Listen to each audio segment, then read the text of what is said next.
Hello and welcome to Own It Magazine and Publishing. My name is Marisa Bludorn. I am your host, and today I have with me one of our top men of authority, authenticity, legacy, and influence, and he is Dr. Barry Ricoma, taking center stage and owning it with me.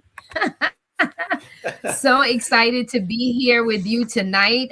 We're going to be bringing in some more gentlemen as the year progresses, but we are honoring our men, and Dr. Ricoma is one of those men taking center stage and owning it in leadership. And then in all that you're doing, we were talking backstage, Dr. Ricoma, and going in regards to what this really means to lead intentionally, to lead with influence and impact, and all of the legacy work that you're even doing right now. And so introduce yourself to our audience. So first off, good evening. Thank you for having me on your live stream today. I'm Dr. Barry S. Ricoma, currently living and working in Hawthorne, Nevada. Still have a regular job as supporting the troops with the Department of the Army. I'm an author, best-selling author, and now I'm throwing my hat into the arena of public speaking, I guess. Oh, awesome. Nice. We have at Own It, we've published so many magazines, we've published so many books. Just so that you guys know who Dr. Ricoma is, he is one of our contributing writers for Own It magazine. He talks about all his travels, and if you look at his backdrop, it says two-wheeler freedom. And he takes us on journeys around, not just around the country, but around the world. And he shares with us, he's been featured multiple times in our Lifestyles and Leisure Living magazine, as well as the Own It magazine for personal, professional, and business development. And he is one of our Own It X speakers this year as well. So we're doing a lot together. We're doing a lot together, and he is doing this major transitioning into public speaking. But that's what comes with authorship. So when you talk about being published, doing all of this writing and different things like that, it's only within a matter of time that people are going to say, oh my gosh, you're doing such great things, and want you to come and want you to speak. So share with us about this journey. Be authentic and transparent, and share with the audience a little bit about this journey. You started off, I remember we met each other, a few years ago, and you were in an anthology with Dr. Blackwell, right? Blackwell, yes, Vanessa Blackwell. That's correct. Yeah, okay. Yes. I wanted to just make sure we have a few Blackwell. So I wanted to make sure I had that right. So it's Dr. Vanessa Blackman. And so share with us about that journey. You started off in an anthology. Yes, my first book project was Joy 365, again with Dr. Vanessa Blackwell. That particular book pretty much set me on my path. Prior to that, I was just arriving to Nevada. Life struggles, starting over. I was 48 at the time. So new career, new location, not really knowing anybody. And then a fellow Army service member reached out to me with a proposal with Miss Dr. Blackwell. And I contacted her. She gave me the gist of what she was about. She was doing a book devotional, and I thought about it, a little bit apprehensive at first because I never fancied myself as an author, let alone, reading isn't my strong suit. I like to travel. I like to go out and have fun. So sitting down and reading a book was kind of slow for me. So I gave it thought, I prayed on it, and I decided to take that leap of faith and try it. Talked to a few people, one person in particular that encouraged me to do it when I didn't know what I was going to write. That first book actually was a poem about mirrors. And to this day, that's kind of been my genre. I try to incorporate a poem in all of the book projects that I've been a part of. And I recently, here this past year in October, with your help, published my first solo, which it was a spiritual poetry book. So Yeah, and you know what is funny, it's because I'm sitting here and I'm thinking and I'm saying, yeah, you know what, he has been adding poems to his writings. And so yeah, and you've been, so you started off with this, you're doing a big transition, moving to a different state, getting, settled there, and things like that. And you're beginning to write. And I know that writing is therapeutic to the author, as well as inspiring and influential to the reader themselves. Uh, you talked about not being a reader and saying, no, I'm not a reader, I'm more of someone who goes out and I like to do things. And so tap in, we'll circle back around to the authorship, but tap into all of the journeys. Can you take us on like a journey? What was your favorite? Because in Lifestyles and Leisure Living, uh, you allow us to come along with you and really to get a chance to see in your adventures. And you've gone some different places right there in Nevada. Share with us some of those journeys. What was the best place you went to, and what is the one thing that blew your mind when you saw the landscape? well, that'll have to be from 2024, my 53rd birthday.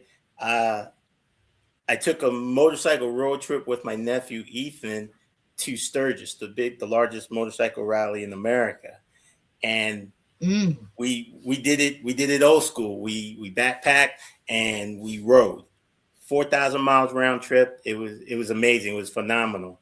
Got to see a lot of landscapes through Wyoming, Montana. Um, it was just an exciting experience, and that was just getting there. Once we actually got into Sturgis, just seeing all the different motorcycles, seeing the camaraderie, people just like, so there's many people that come from other countries just to experience that, and they're motorcycle riders. yeah. They'll come to the states and ride or rent a motorcycle just so they could be at the rally.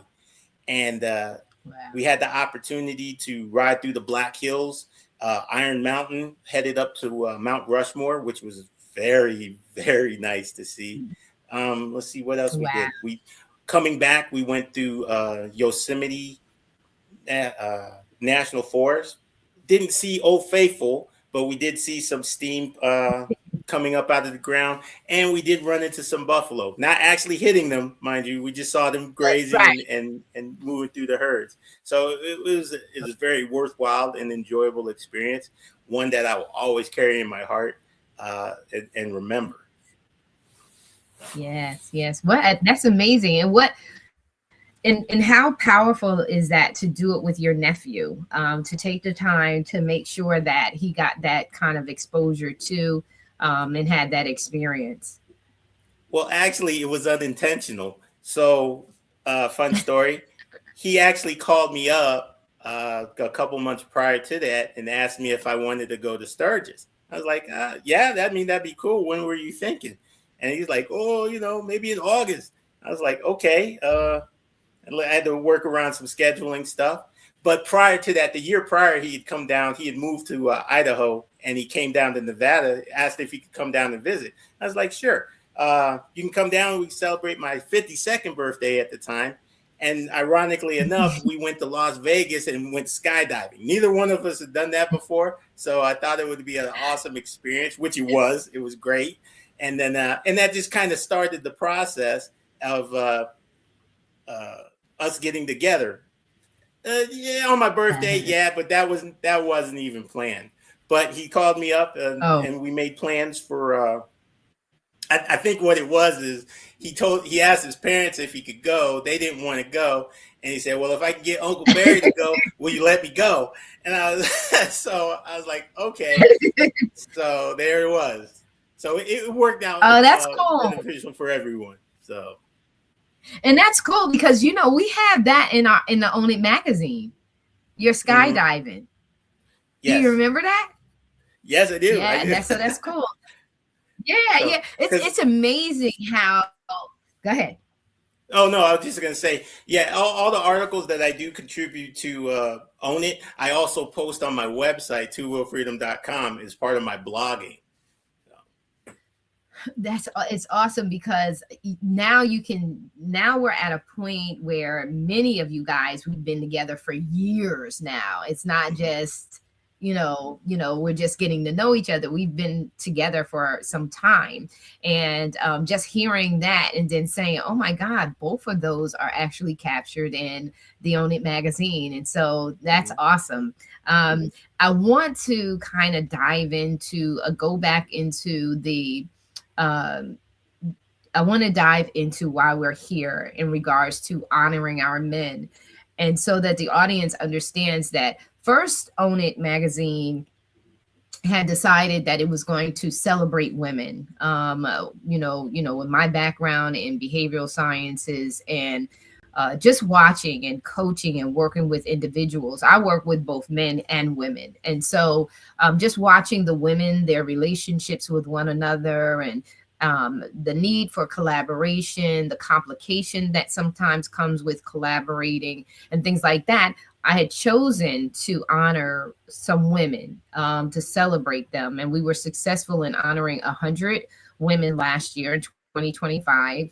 Women celebrating women, and that really the focus of that is really to kind of advocate for us to work together, more authentically, and in a more fulfilling and enjoyable way.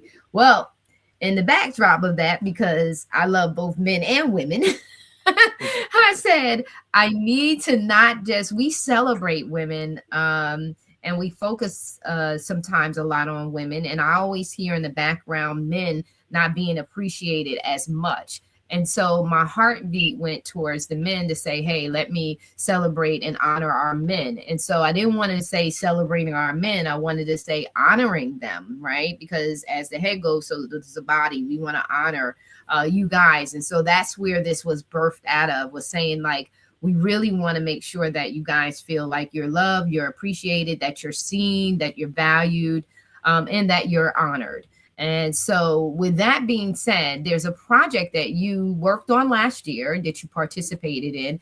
And I want to kind of talk about that too, because I think that they kind of, they kind of are on the same path of, recognizing our men and recognizing the importance of their leadership and their impact. And that's King Conversations. It's the visionary behind that is Mark Wiggins. And you participated in that last year. Talk to us a little bit about King Conversations, how you feel, and your heartbeat behind what you did last year. And we're doing V2, which is the conclave, the high meeting, Mhm. and how you feel about this project. So, King Conversations was actually my second book, or second book project that I participated in. Kind of got roped into that one after I started writing. However, um, that one was that was enjoyable because again, it was a little bit daunting with 365 because it's 365 and the majority, while there were a few males other than myself in the book, it was predominantly female. For a male author, especially just starting out, that could be kind of intimidating a little bit. But neither here, it was still a good experience. It led the way in. But moving on to King Conversations, it's all men. So we could collaborate and be men, right? And talk, right? So I did that particular book. I did my chapter on personal accountability. Again, Mm. from my military background, the 7 Army values. One of those is integrity, honor, duty, selfless service. Uh, I don't remember the numbers off the top of my head, but a lot of it is centered around personal courage, right? So a lot of it is centered around what you do as an individual and how you conduct yourself. So I took experiences from my personal life as well as my military life, and I spoke about personal accountability because at the Mm. end of the day, we're all human. we all make mistakes, whether that's Right. misunderstandings through conversations, unintentionally saying or doing something that may offend somebody. And you have to recognize that other people have feelings and they may not take what you say, uh, well, they may take it literally and in an unintentional Right. way. But that's not to say that you, as an individual, when you're talking, may or may not have a tendency to put your own foot in your mouth and not realize it. So, personal accountability, own what you do, take Yep. responsibility to correct yourself, correct your behavior, and afford that individual, or at least convey to that individual, that you're sincere in your apologies. Whether they choose to accept it or not, at that point it's on them, but you can at least Right. attempt to, right? But if you go through life and you Yep. acknowledge or don't acknowledge your own transgressions, we'll say, then yeah, it's only under natural that people will not receive you in a positive light. And that Yeah. goes and that and Yeah. that goes back to your credibility and your character down the road. Yeah, and that's the heartbeat of Own It, right? Own It is about personal, professional, and business development, and knowing yourself. And I think that you and I, in a previous meeting, because we've been having enough conversations, right? Was talking about self awareness, and self accountability is that it's that self awareness that's required, and I just, my heartbeat. I'm a daddy's girl.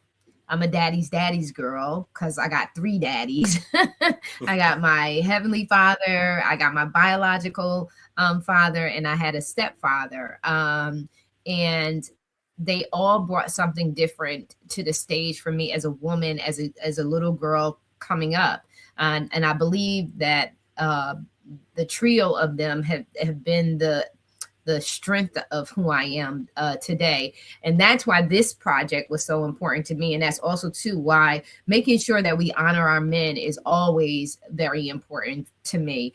And one of the things that's so important for our men to begin to do is self accountability, looking at self, doing the introspective work that's necessary. Sometimes, whether it's a man or a woman, it's not cool just because you know who you are and you know how you are to just say whatever you want to say when you feel like saying it. When you rise up in leadership, in a position of leadership, you take into accountability your impact and influence on others. And you want to help them grow, right? You want to help people change and transform. As you are transforming, you also want the people that you have influence and impact on to have a healthy transformation, right? And growth. And so you want to make sure that as you're communicating, you communicate effectively. And we talked about this too, Dr. Rakoma. We talked about being results oriented, right? So Yes. if we want certain results, then guess what? We have to show up and have our own accountability to how we influence or have impact on those results and how those results come out. And one of those things is communication. And so, what you on the edge? You on the edge? Do Yeah. you want to share something? Again, I speak from experience when I talk about that personal accountability, because again, I don't always get it right. Just today, in fact, I misspoke on something and it wasn't received well. So I Mhm. have to take ownership of that. While I maintain that it was unintentional, again, it was the way it was received. So all I can do at Yes. that point is offer my sincere apologies. And at that point, that individual, if they choose to receive it and accept, then okay. But just be cognizant of the next time, right? If they choose not to, I Right. don't have any control over that. So, Right. um, Yeah. but other than that, I try to be as honest, even when it is hurtful. When when I do intentionally not try to hurt anybody, but when I try to speak my truth and what I observe or my opinion, again, not always received well, but it is my truth, and I am just, it's coming from a place of love. It's just maybe my presentation could be a little bit more polished, is I guess, for Mhm. lack of a better term. So And then sometimes too, the recipient is just the recipient, because the same work that we have to be doing, so the same work that you're doing, um, you know, others have to be doing that work as well. And if we're all doing the work, then somewhere along the line, there should be a common ground of one, reconciliation if offense was there, and atonement, and some way of coming back together. There should be some compassion, some grace, right, in there. And so we could do the best. I remember at one point in my life, and praying and asking God, and the revelation that I got was, I can't change anyone else. I can only change myself, right? And so, with that being said, is I know I need to do the work for myself, but I also recognize that others have to do work too. It's not just me that has to do work. Other people have to do work too. And then sometimes you're going to come across people that are not doing the work and they don't want to do the work. And that's just going to happen. And so, it's a part of growth that we understand that we could do the best that we can, but we can't control how they're going to come back around, and it's not always that we're wrong when someone's offended. uh Sometimes they're just going to be offended no matter what you do. yes, but And so I I've want since to, so we're, since go ahead. I'm sorry, since I've been on my journey, I've adopted the motto that trying isn't failing. So as far as I'm concerned, as long as I keep trying to better myself, right, I'm not failing. So No, and I wanted to say that it's that um sometimes, when we're dealing with others, there is a level of, and people may or may not want to say, there's a level of manipulation too. Is as if I make you feel bad enough, you won't tell me things that I need to know, that make me feel uncomfortable, and I won't have to ever feel uncomfortable again. So it's like we have to know too that, that is true. We do the best that we can, and go from there. And so, with that being said, I wanted to switch us over, because that was your first. I don't want you to give away everything, because we're on King Conversations V2, which is volume yes, 2, listeners. And I want you to share about this experience. Now you have, okay, so you started off, in your next book after Joyce 365 was King Conversation. So now you went correct. into your man cave with all your brothers, right? And so Hmm. now I done latched you on and say, okay, you did that. Now come on and do this. And so we ended up doing, I don't know, you were in Unleashed, right? No, I was not. Oh, you No, weren't. Okay, so you no. weren't in Unleashed. You started with In His I Presence. Yes, I picked up with words to inspire in his presence. Yes. Okay. Oh wow. Okay, I can't believe you weren't in Unleashed.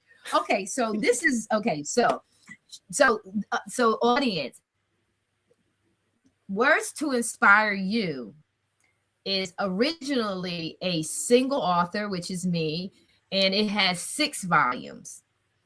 Now, as a book series, an anthology book series, there are 8 volumes, and we are into what, volume 4, going into, Volume four. we're getting ready to pump all out.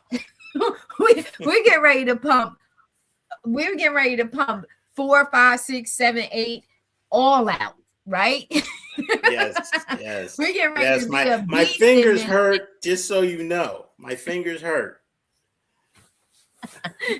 But listen, the reason why is because your editor in chief is like, look, we got to move. Enough of this writing. It's time to start doing stuff with this writing. And so I want to get that. I want to get it done. I don't want to rush through it because I want it to be that we want our words to inspire the readers, right? So we definitely want that oomph in there, but we're ready to take on the world, to go out there and to let them know that these books exist and that they really need to have them for transformation, to have that solo time. Because I always say, you got to do the introspective work. You cannot, if you want to move in greatness. So I don't care if you're developing a product, you're going to be a superstar somewhere. At the end of the day, in order for you to keep your momentum up, what are you doing? Are you meditating? Are you exercising? What are you doing that retreats you from the world, helps you get that, gives you the opportunity to have that Selah moment, that aha moment, those epiphanies. You have got to come away and be separated for a period of time. That's what Words to Inspire You, that book series, does for you. It actually gives you some time. It's a book as well as a journal for you to just step away from the world and just process some things that you are experiencing in life. And so, with that being said, after you started with being a part of the anthologies, now you were like, I'm ready to do my solo work with Sacred Yes. Whisperings. Yes. So, well, to back up just a little bit, you talk about stepping away from the world. Ironically enough, my stepping away from the world was me having to deploy to Kuwait for 9 months. So the meditation part, the book series was helping me to keep myself active when I wasn't doing my work, my regular work for the Mm, troops. mm, So, but mm. yes, while I was deployed, I did the second series for Words to Inspire, and then I got the idea. I was still writing poetry on the side, and then I got the idea of writing a spiritual poetry book, and then I floated the idea to you, and obviously you jumped on board with it. You were very encouraging with that, and now Yeah. that one attained success, being number one on Amazon. I think it was 3 different categories when it debuted. Oh, yeah. Yeah. Yes. So Poetry, spirituality. Yes. yeah, and incidentally, we launched that on my birthday, which was my 50th. 53 now. So yes, it was my 53rd birthday. No, was it 50? No, 52nd was skydiving. 53rd was Sturgis. So on this one, I didn't do anything exciting for my birthday, adventurous, but the book launch coincided with my birthday. So yeah, That's amazing. That's amazing. That's amazing. And so now you're into King Conversations Volume 2, V2, the Conclave. yeah. Talk to us about, like, okay, so when that project came around to you, what were you feeling? I was actually excited. I was surprised that they came out with a volume 2, because I thought initially the King's Conversation was just kind of a one and done, and I enjoyed it because it allowed me to share my experiences from a male perspective to other males. So, and then when it came out with the second one, I was like, oh, cool. This would be a nice little series to have to be part of, and jumped on board with that. So Mhm. And it's amazing because, the way that we're doing the publishing and things like that is, what's really cool is all your books in regards to working with Own It are on your Amazon, right? And so yes. that's beautiful because people who just buy, you're on the cover as a signature contributing author. Even with King Conversations, the same thing. It's on your Hmm. bookshelves, on Amazon. How do you feel about that? Now, you've been a part of these projects, but you still have control of your inventory. You have control over, all of that. I mean, I'm elated. I'm ecstatic about it. Like I said, the transition from Joy 365 and King Conversations, when they actually came out a month apart from each other. Joy 365 launched in December of 2022. uh, King's Conversation was that January of 2023, and then they both simultaneously became number one. So for me, as a at the time aspiring author, to have two best-selling books in the same, literally weeks apart from each other, it was surreal for me. I was like, wow, maybe I am kind of good at this. I don't know.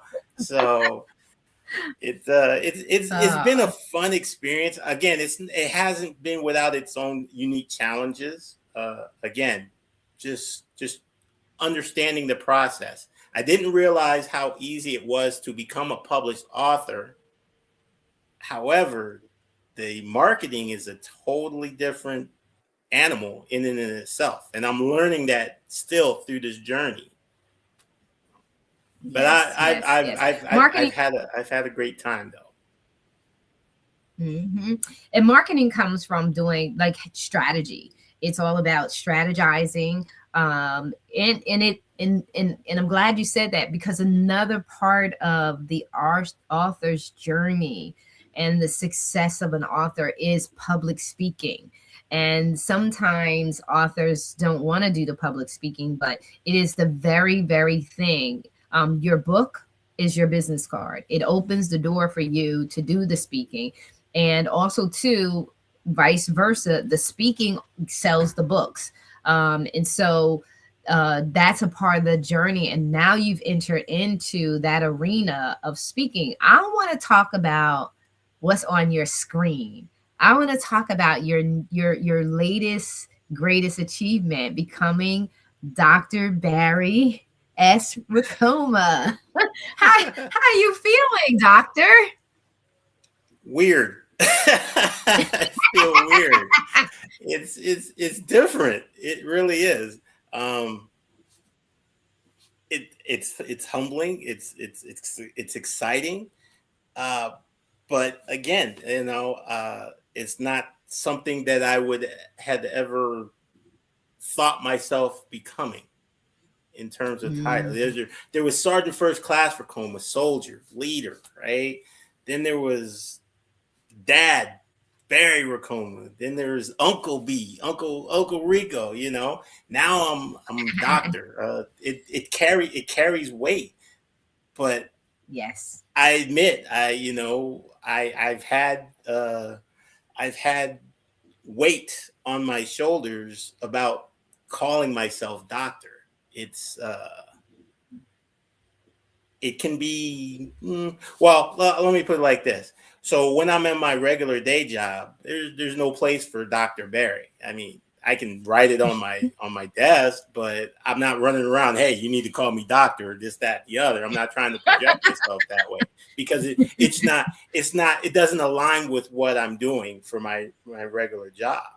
But in Right. the literary world, the authoring world, that opens doors. And I have yet to discover which doors. I mean, public speaking is the first door, but who knows what doors will open after Mhm. that. So for me, Yes. Yeah.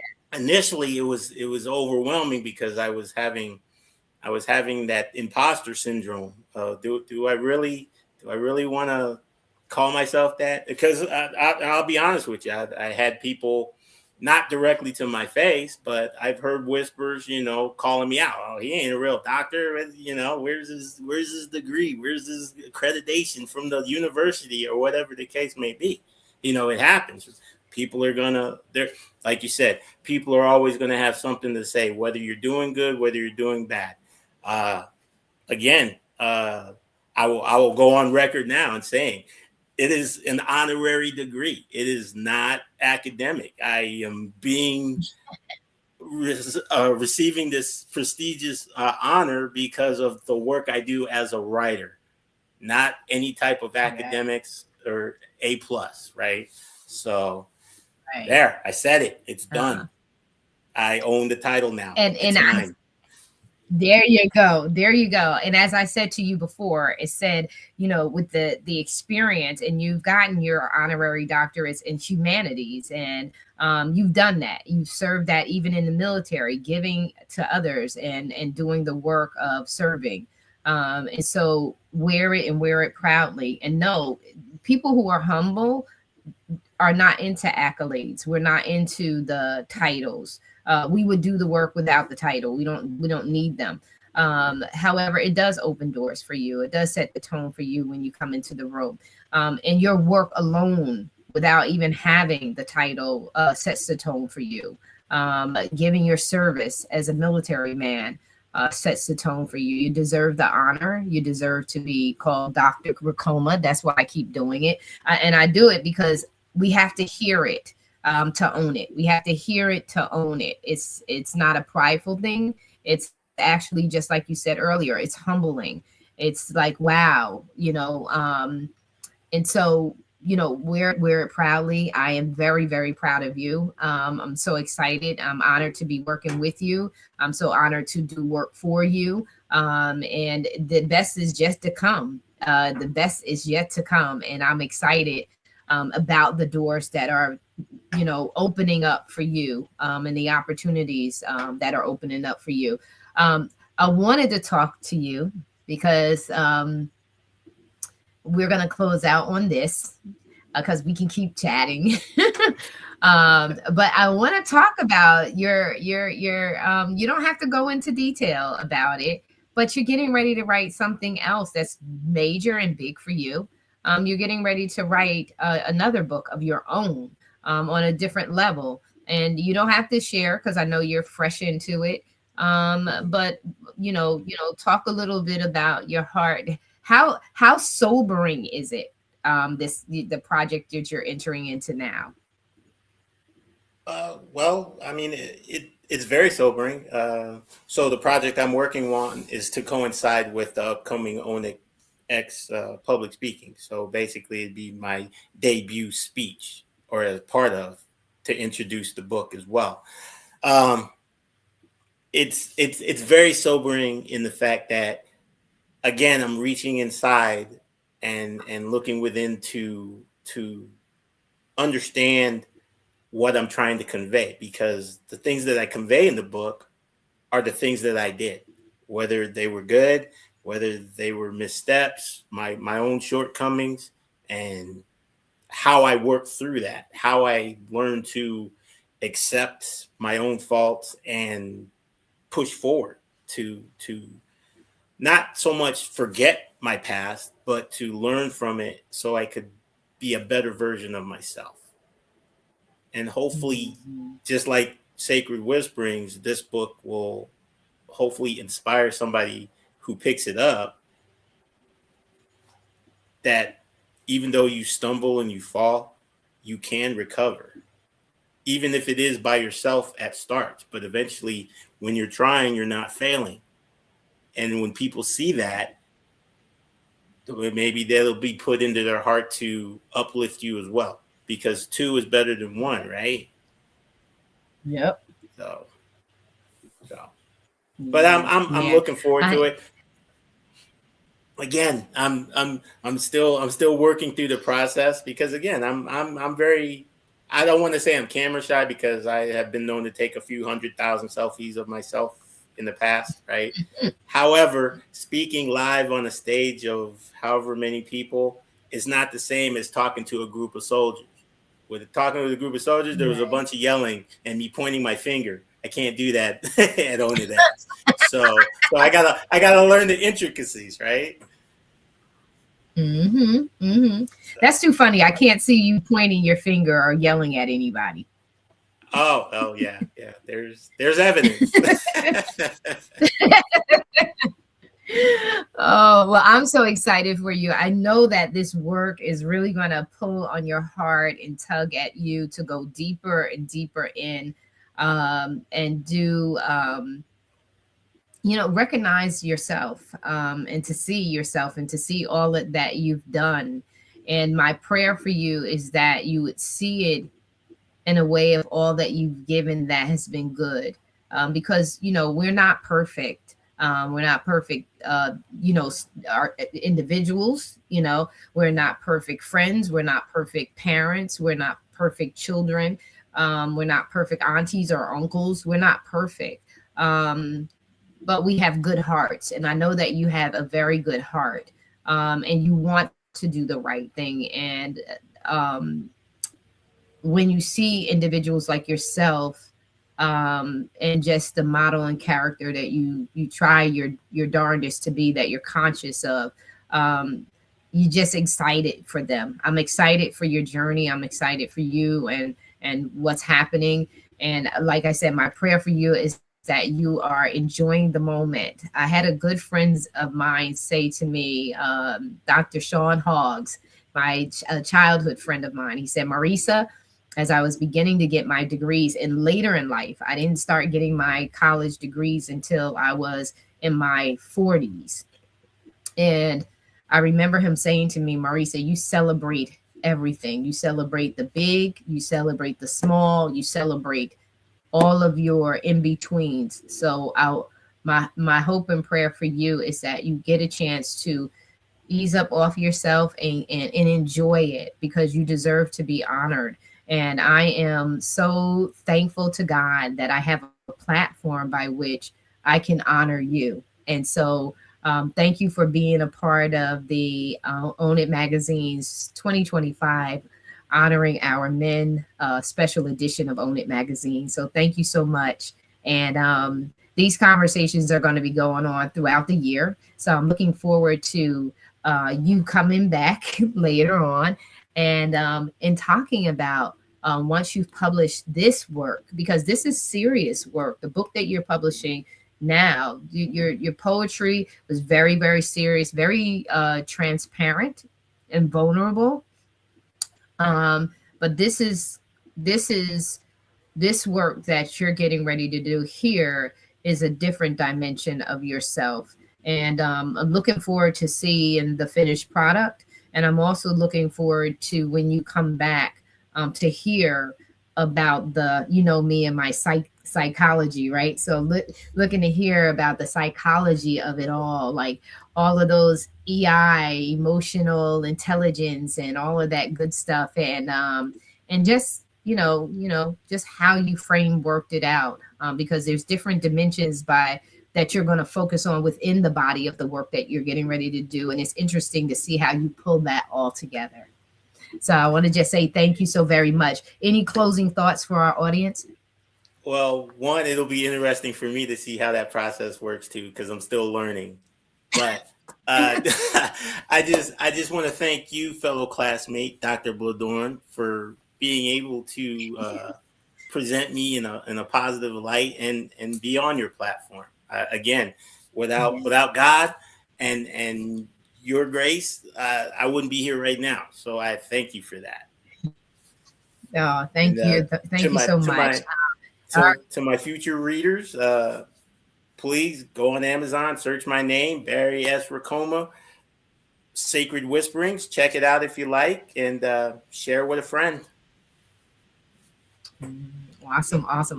Well, we look forward to having you back later on in the year, later on in the next coming weeks, or whatever. We just look forward to just having you back. So thank you so very much. And audience, thank you. We're out.